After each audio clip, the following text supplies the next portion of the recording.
Earlier today, ISIS-affiliated hackers threatened to carry out a cyber attack. They dubbed this Message to America. Yeah, the surprise was supposed to drop at 2 p.m., but the deadline came and it went without a word, thankfully. That said, brings up really a bigger issue. Are we losing kind of the cyberspace war and the social media war? We're joined now by Andy Arena from our downtown studio. He's a former special agent in charge of the FBI's Detroit office. Andy, thank you for joining us here tonight. So this threat that came today at 2 o'clock didn't happen.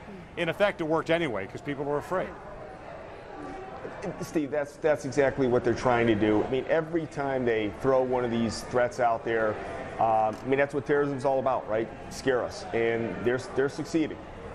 Cyber attacks. Let's talk about the difference between the potential for those types of attacks or more of these lone wolf attacks that we've been afraid about, and perhaps kind of a bit of what we saw in Texas here. Is there a greater risk, do you think, one more so than the other? Well, I think they're both risks. You know, I think that the cyber realm that's the future. You know, if you look at hostile countries such as the Chinese in particular, you know, there are attacks on our military, there are attacks on our critical infrastructure. That is really where the battle is going to be waged in the future. And I think the terrorist groups are you know, going down the same path. If they can hit our critical infrastructure, they can really do us a lot of harm.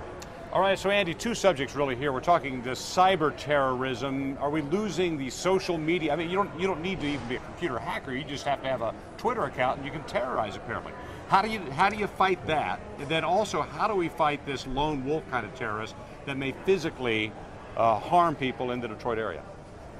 Well, ISIS is very adept at using social media. They're marketing gurus. I mean, they're very, very good at using this. So, I mean, how do you combat that?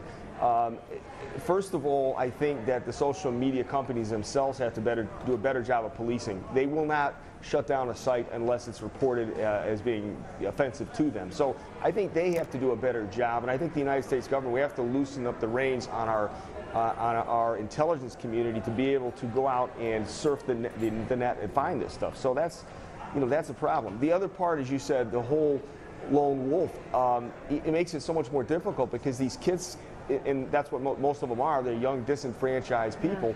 You know, they're sitting in a basement somewhere looking at this stuff. So, you know, you're basically fighting for their minds and souls, and that's a very, very difficult battle to wage. Well, yeah, especially because it can be done online as opposed to maybe with Al-Qaeda, where we always worried that they would go overseas to train. Isn't it almost impossible, Andy, to be able to monitor the amount of social media and internet sites and everything that you're talking about there to figure out where they're going after the minds and souls of these kids?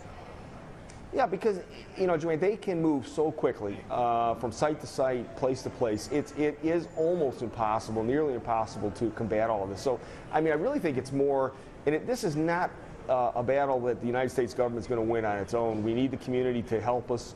We need our partners overseas to help us. And so, you know, we've got to fight for the minds and souls of these kids. And we've got to actually, I think, be more proactive in our campaign to get the right message out there. All right, Andy Arena, former FBI director here in Detroit. Thank you for your time today.